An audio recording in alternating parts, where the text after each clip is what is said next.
More lecturers.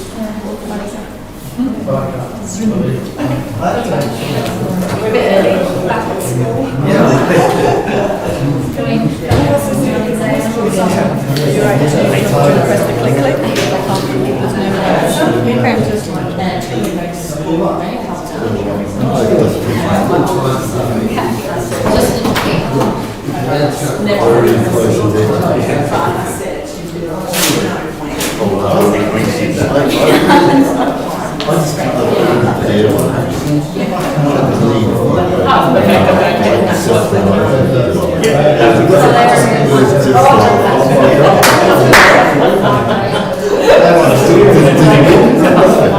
There's going to change the topic.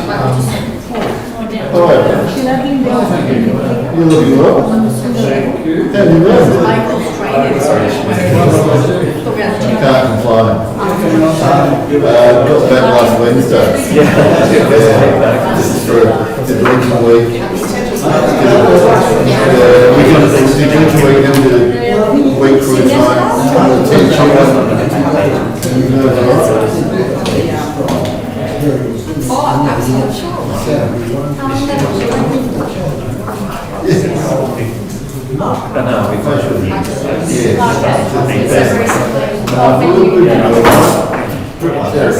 Derek's still going.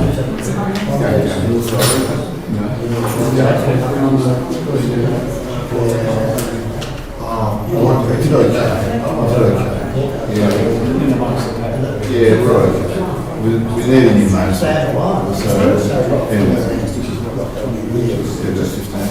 On the other hand, I've got 10 tune on my own. So.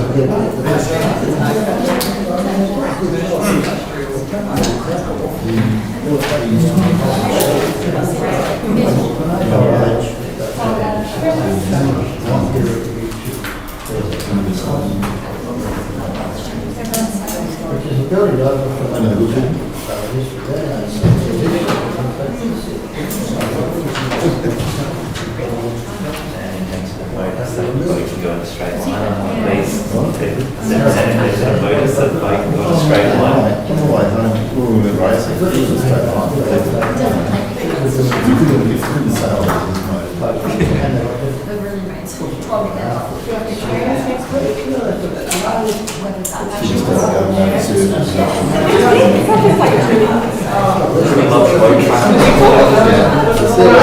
People were watching going,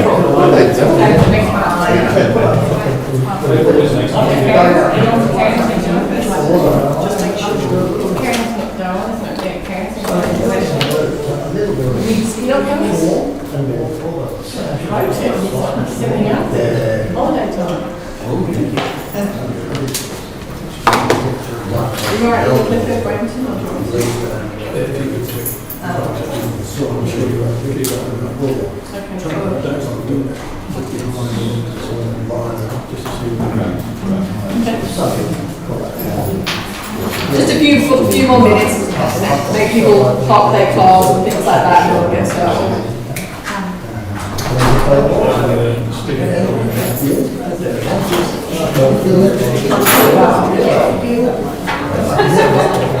Shouldn't say that in my opinion, should I?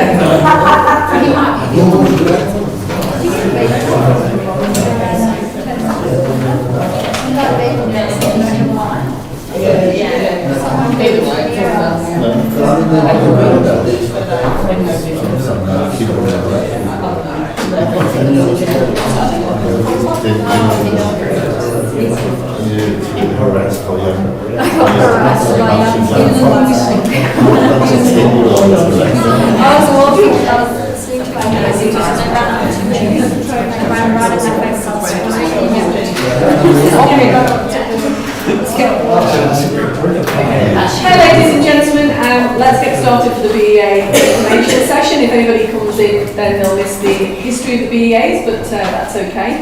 A warm welcome on International Women's Day. So I just need to say that, you know what the building industry is like. Okie dokie, so my name is Marissa Hankinson, I'm Chief Operating Officer here at Master Builders. However, I'm standing in for Renee Ansell today, the awards manager. Unfortunately, with COVID, ISO, close contact, etc., I'm sure we all agree that it's a little bit of a chaotic time for us, so everyone's just flying by the seat of the pants, so excuse me. Okie dokie, so a huge welcome. This is 2022's Building Excellence Awards. Now, interestingly enough, the first BEAs was in 1994, so we're just shy, I think it's our 30th anniversary, which is a bit scary. I'm sure I'm a little bit biased because we're Master Builders, but I do believe that we are the most prestigious awards in the industry. What I would like to also do is give a warm welcome to our fellow judges that have joined us today, who can tell us a little bit more about the process as we progress. So we've got Brenton Trudorgan. He is the previous chairman and a residential and commercial judge. We've got Greg Hardy in the middle. Hello. He's a commercial judge. And we've got Peter Kennedy as well, who is actually taking on the role of the chairman for the 2022 BEAs and has also had a number of years as a commercial judge with us. But we will be hearing from Brenton, as he's got the most experience in recent times over the judging process of the BEAs, so you'll be able to ask all your questions after the presentation. So we are a little bit biased. What I will say, under the guidance of... It's okay. I'm not sure we're the right spot. Yeah, you're in.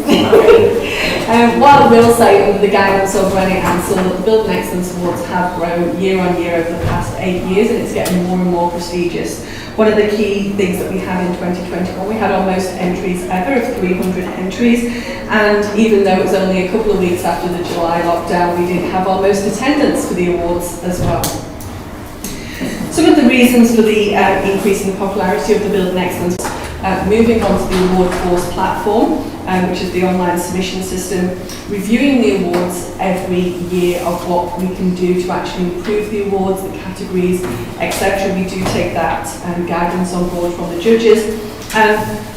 I'm sure you will agree over the last couple of years that it's not just an event, it is an 11-month programme, the Building Excellence Awards, and there's a lot more engagement from members and sponsors and the like as well, so it does add a lot more branding and marketing to our members and their businesses if they are successful.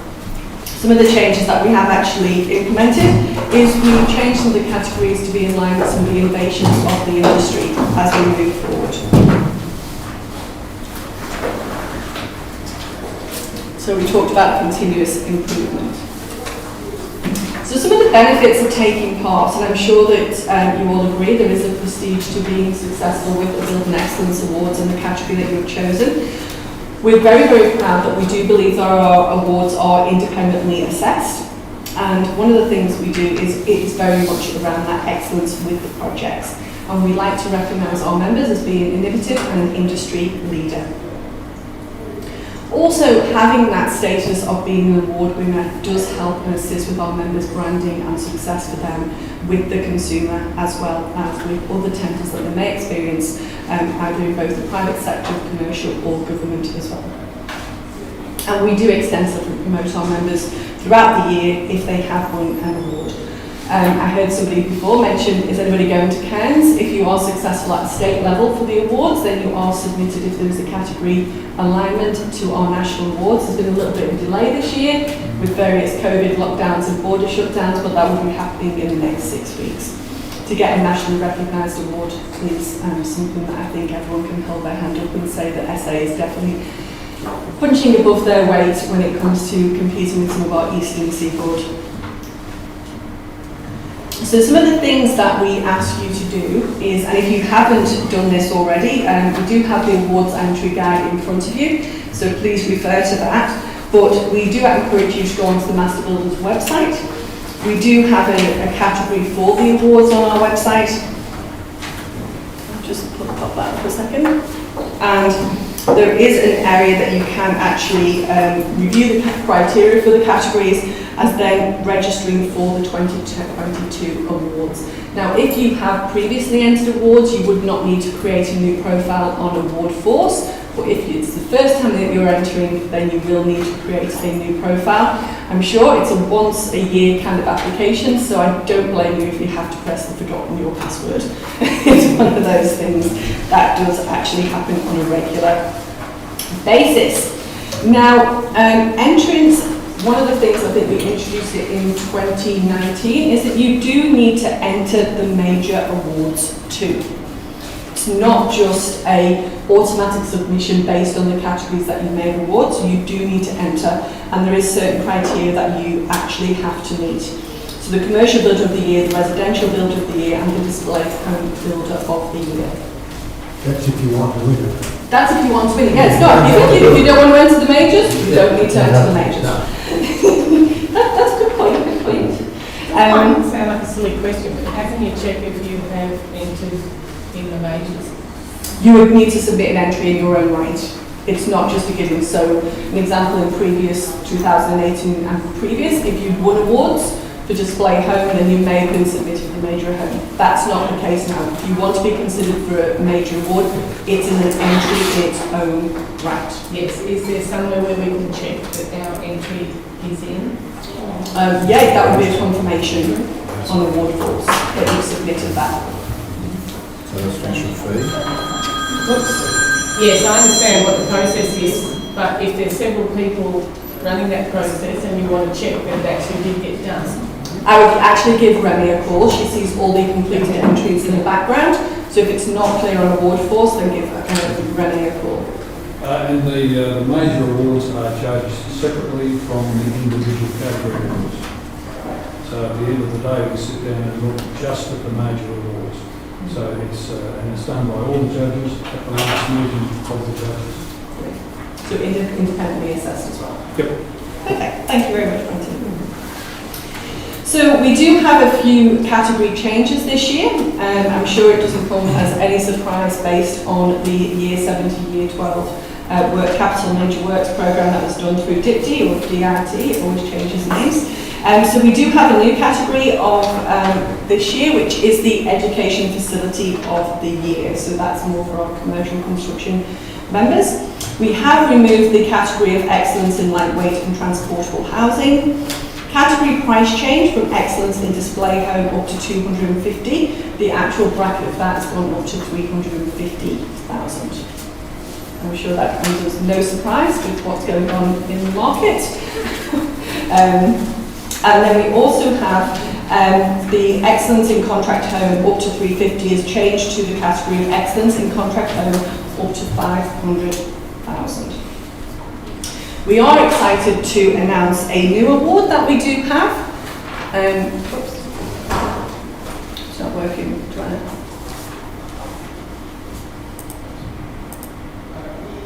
Okay, thank you. Is the Builder's Choice Trade Contractor Award. So this is a new category that's been introduced. This is where we're giving a recognition to the trade contractors that may have been involved in your projects. Commercial and residential building members will be asked to put forward as part of their entry the most outstanding trade contractor for each project that they enter into the awards. Details required will be their top performing trade contractor from the project, and they are entering including the contact details of that trade contractor. These nominated trade contractors will be contacted by master builders and advised of their nomination and automatically become finalists to win the newly introduced Builder's Choice Trade Contractor Award on the evening of the awards. So does that make sense? So as part of your entry now, you will need to nominate a trade contractor as part of your project. It's not a mandatory field, but it is strongly encouraged. I think what the judges decided from last year was that subcontractors are a major component of the industry, and we should be recognising them, and we felt by doing it this manner it would encourage people to come forward. And we've always got those outstanding subcontractors that go a little bit above beyond for us. So to try and give recognition, I think that's a good thing to do. And I'm sure being nominated as a Builder's Choice Trade Contractor will have some kudos within the industry moving forward, and that will be built on year on year. So trade contractors can still enter the awards directly through the online entry system and do not have to be nominated for a builder's choice, so they can actually submit their own entries in their own right as well.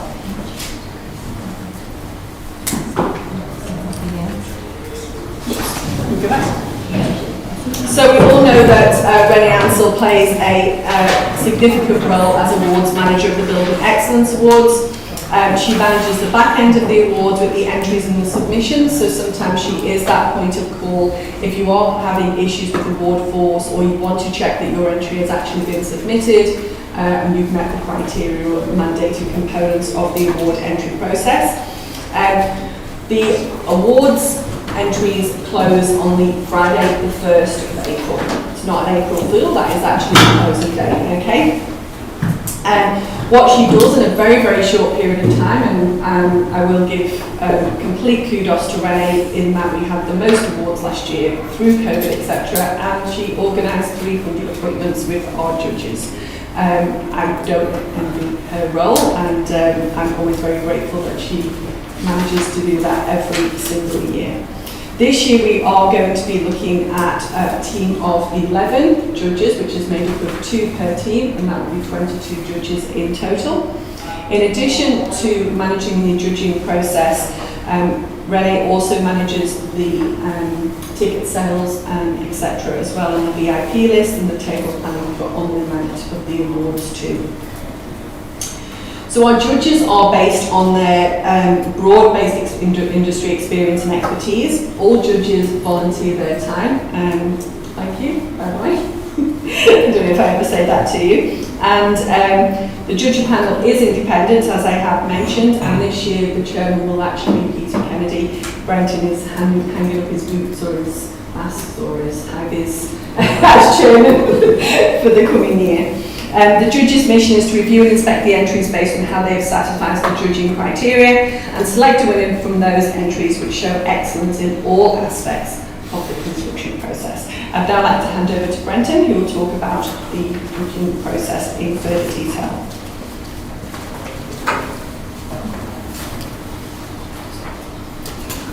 Thank you. The first topic is, what do the judges look for in a project?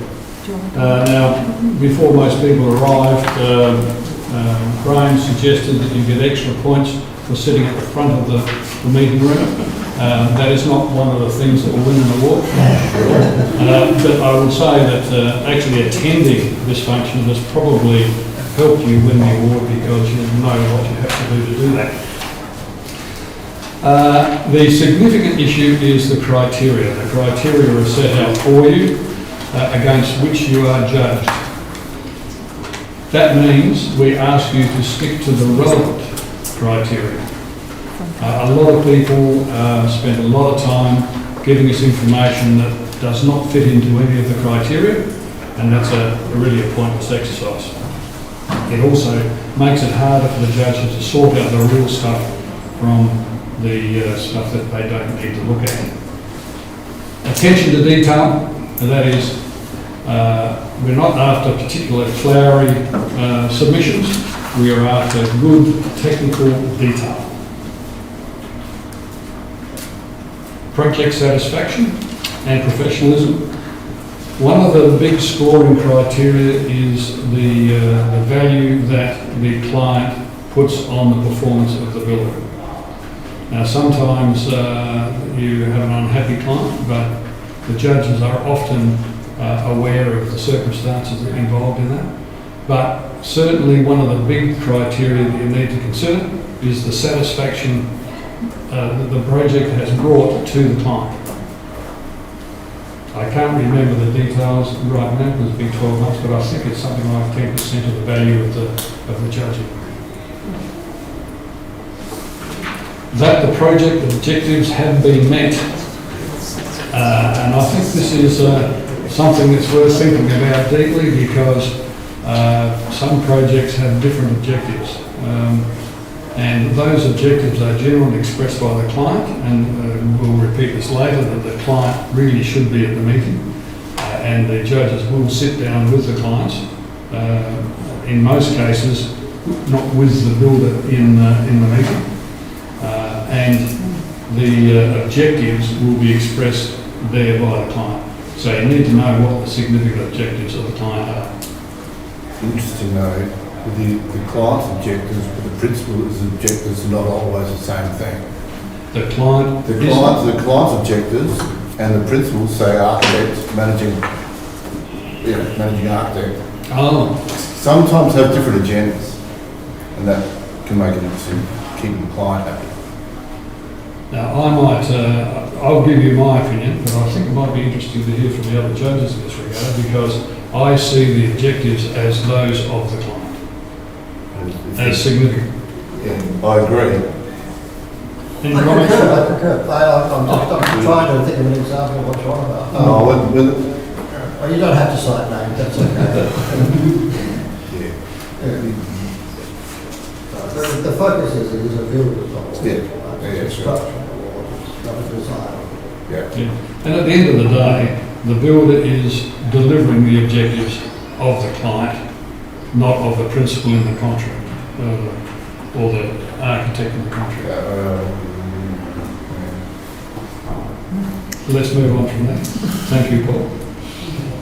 Paul, I'll just add to that though, if you think there is an issue like that, bring it up or mention it in your submission, so at least we're made aware of it. That even goes to an issue if we've got an unhappy client for some reason. Give us some information so that we've got all the variables in front of us to evaluate. Sure. Staying silent with an unhappy client, for example, Yeah. wouldn't be a good work. No, this year I've got a very happy client. Years I've had unhappy clients. Okay. But once again, it's also about, we're looking at the quality of the construction and how it's been delivered. So some of those things that don't have the same rating, are just looking at it and saying, well, what have you done, how well have you done? Yeah. Thank you. When making a decision about putting a project in as an entry, it must be excellent. It can't be just a good job. So you need to express why you believe this project is excellent. The best project you've done all year is not really the decision-making process. The best building you've done may not be excellent. So it's about excellence. Also, a point of difference. You've got a lot of people you are competing against, and as all marketers will tell you, you've got to have a point of difference. Now, not that this is a marketing exercise, but the same thing applies to the construction process. If you believe that you have done something that is exceptional and has a point of difference to the way the other builders may have approached the same problem, please include that within your submissions, because that will win you an award. That will help you to win an award. On the matter of what excellence, and it might come up later, and I do apologise if it does, but it's not as if every category has a winner. If it doesn't get to a certain level, there will be no award in that category. That's just to reinforce the point of importance. This is excellent. This is something you can walk away from really proud that you achieved it. Yep, that's page 13, Graham. Page 13, I knew that would happen. Yeah. My pages aren't happy, by the way. Yeah, this is not the best of a bad bunch. This is an excellent building that we are judging. Judges, top 5. In your submissions, don't overcomplicate. I have had a situation in the commercial sector when I was judging that we arrived at a meeting and were handed a document this thing. Complete waste of time. Don't bother to do it. The significant issue is the things we've mentioned before, the criteria and something that separates you from the rest of them, and what you believe is really excellent. Keep it to that. Don't overcomplicate. Yeah, we love succinct people.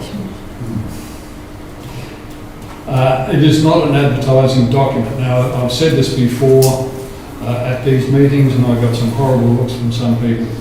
But my suggestion to you is that you involve the construction people with the preparation of the document. If you are a brief writer, or if you spend your time doing marketing information, bear in mind this is a technical issue. So don't leave the construction people out of the process.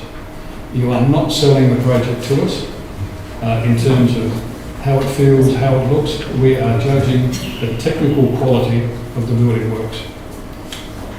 there've been circumstances where we've asked the people presenting, why did you say this in the report? And I said, well, I didn't write it.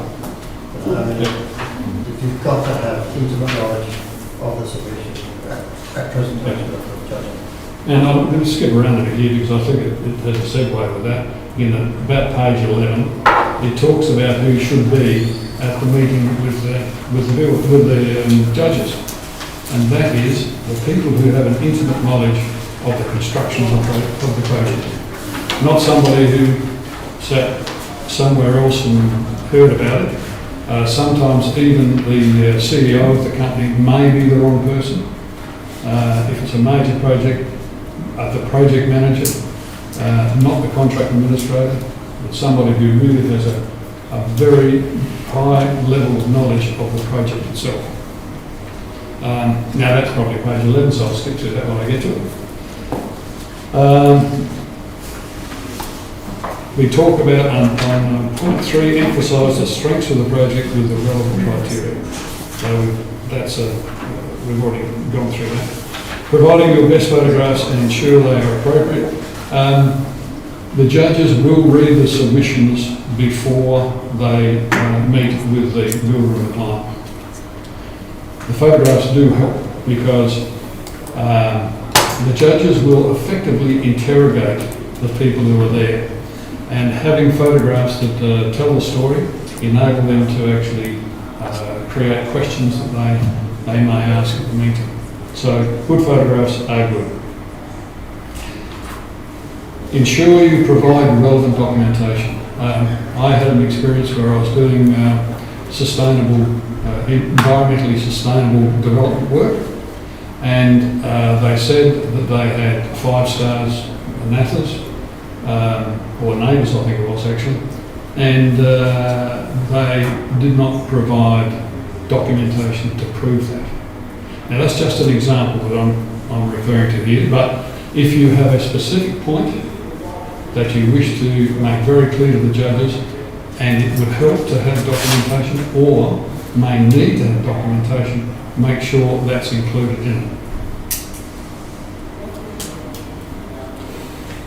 This is a Renee job here. Item 6, ensure you fill in all the details. Every criteria must have something against it. Otherwise, you will not be judged on that criteria necessarily.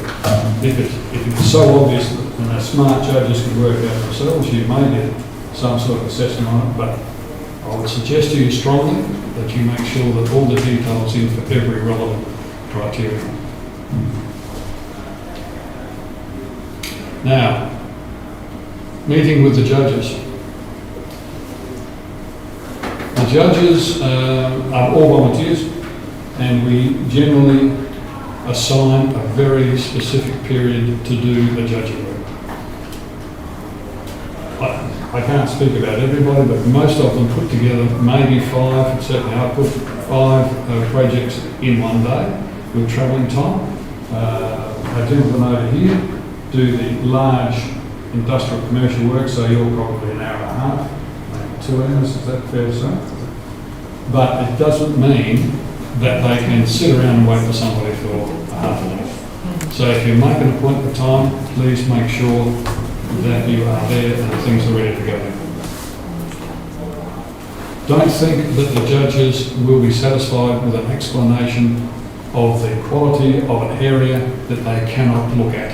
So in other words, you've got to make sure that they can go into all areas of the building that you wish to have judged.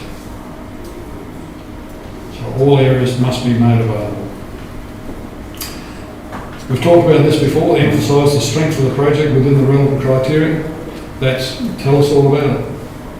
Make sure we understand what is good about each of the criteria. Here's on page 11, that's number 4 on this one.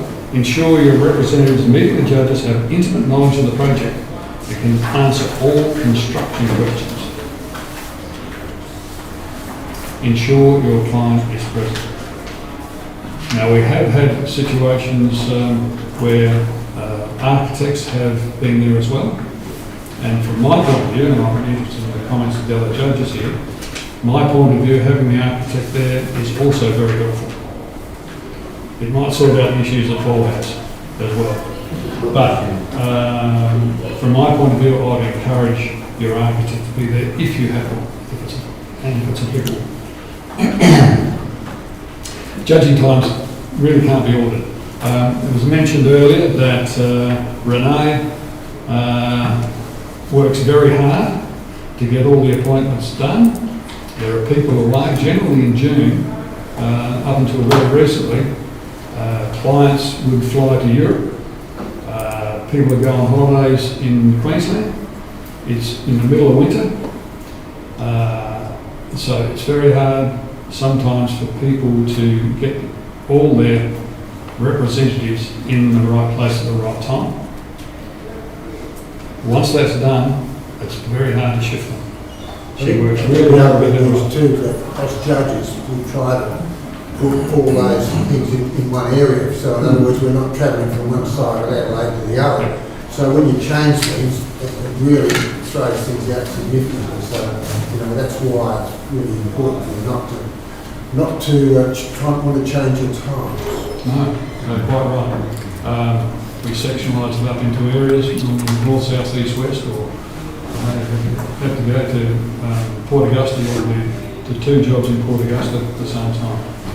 So changing them around becomes very difficult. What are they going to do this year with COVID, though? Sorry? What are they going to do this year with COVID with everyone? Yeah, Should be people dropping off all the time. Like, no, I mean, like, if the supervisor's got COVID or the builder's got COVID, we deal with it every day, trades and supplies dropping off, so I'm sure that's going to happen at some point. I think all we can do is manage it as best we possibly can. We wouldn't want to see someone disadvantaged by virtue of them not being able to attend because there's a genuine reason. You might find that the judges get COVID too. Yeah. So we don't know. It's one of those situations with our current life that we can't deal with. Or we can deal with it, but we can't manage. Now we get to... That's right, I was just going to ask if by any chance, if that happens, would a video or something like that suffice? Or, if there was nothing else? I don't believe that a video would solve the problem. Right, okay. Because we interrogate Yeah, people okay. there. Yeah. Needs to have face. But we do already happen looking at things that you don't want to show us. And I'm quite sure the video is shocked. That is very true. On Zoom meetings, people who are in isolation, if they've got a representative who can set up Zoom and hang them Probably possibly do that. Yeah. I think we'll work with the situation as it arises. I think Brenton just said June is a long way off.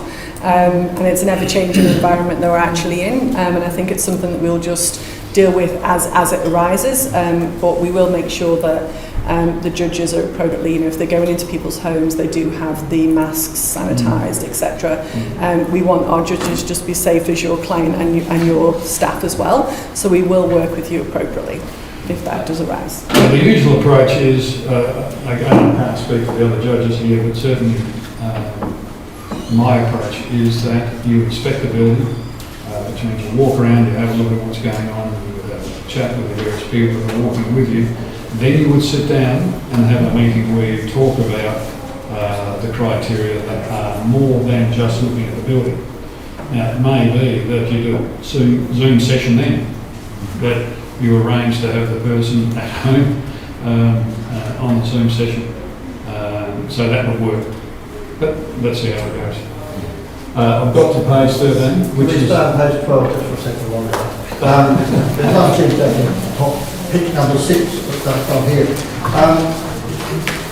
You'll know how much time the judge has got over on the particular document. It's up to you to pace that presentation so that it's not something rushed to the end. If you've got to be satisfied that we've seen everything that you want to see, and if you don't pace it, you're not going to show what you want to show us. And time's running out and suddenly we've got 5 minutes to see half the building. It's not going to help. So I really do expect the person who's doing the presentation to pace it and keep the judges on track even to say, look, I want to show this, this and this, we've got to get moving. And not leave it to us to show that initiative. Good. Thanks, Graham. Page 13, and that is non-winners. you've got to remember that this is a very prestigious award. There are lots of people who enter it. I don't know details of interstate in terms of numbers, but I do know that this is a highly regarded award.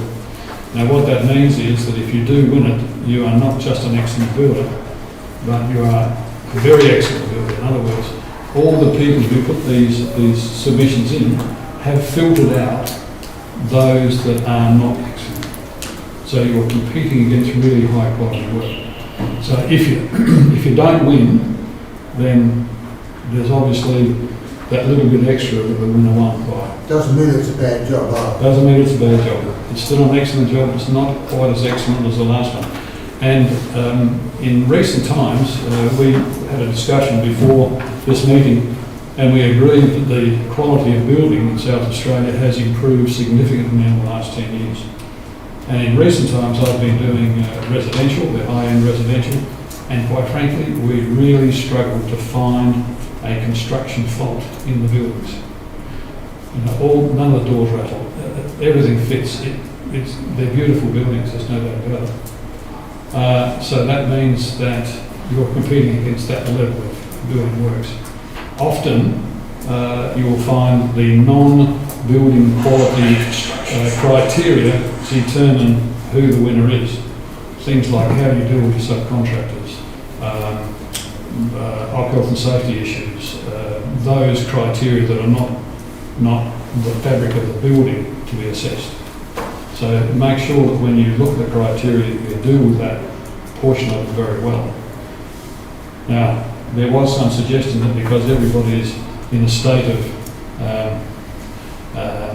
intense activity at the moment, in both the industrial, commercial and the residential, that the quality of the building works may have suffered a little, but I reckon that the filtering process will still be there and you'll still have those excellent buildings. So if you lose, you haven't lost by much.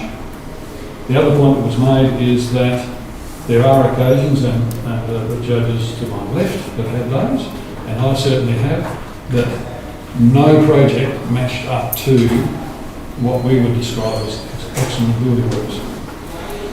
So you do run the risk that you'll enter a category and nobody will win. Because it is not best of the bad bunch, it is excellent building works. Do we deal with questions to us now? Yep. Just double check. Any questions?